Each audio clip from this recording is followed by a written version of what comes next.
Legenda Nenek Pakande tersebar luas di Sulawesi Selatan, khususnya di daerah Bugis dan Makassar.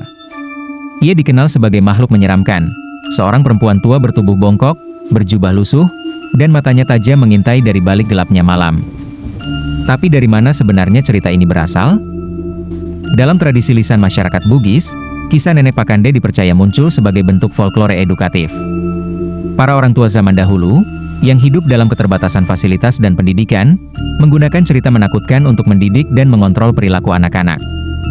Mereka menciptakan sosok seperti Nenek Pakande agar anak-anak tidak berkeliaran malam, tidak mencuri, atau tidak membantah orang tua.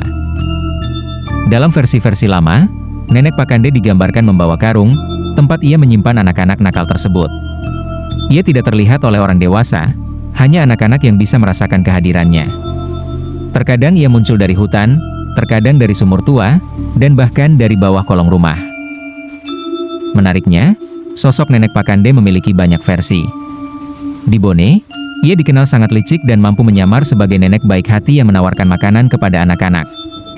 Di Sopeng, ia digambarkan lebih mistis, dengan kemampuan menghilang, merubah bentuk, bahkan memanggil hujan. Beberapa versi menyebut Nenek Pakande tidak sekadar mitos, melainkan jelmaan makhluk halus atau jin wanita yang haus darah. Ada pula yang menyamakan sosok ini dengan entitas seperti Palasik di Sumatera atau Wewe Gombel di Jawa. Perbedaan-perbedaan ini mencerminkan kekayaan budaya lisan di Indonesia, dan bagaimana setiap daerah mengembangkan versi horornya sendiri, sesuai dengan ketakutan dan nilai lokal mereka.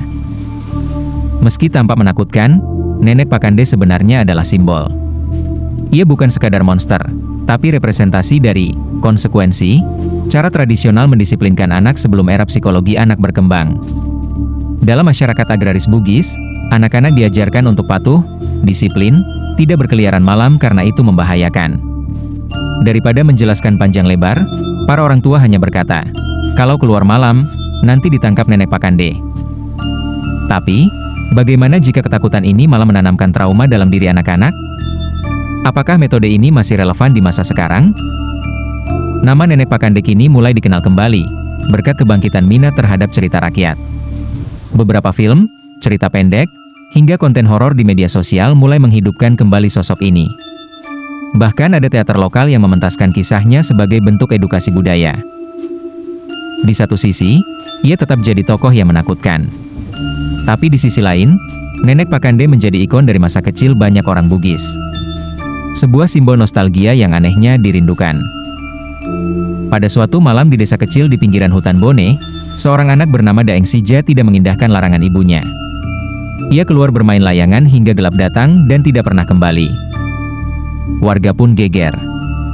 Ada yang bilang ia jatuh ke sungai. Tapi nenek tua penjaga ladang berkata, dia diambil Nenek Pakande. Aku lihat bayangannya semalam. Membawa karung besar dan anak itu menangis di dalamnya. 3 hari kemudian, layangan milik Daeng Sija ditemukan tersangkut di pohon. Tapi tubuhnya tak pernah ditemukan, hanya jejak kaki kecil dan cap tangan besar yang mengarah ke hutan.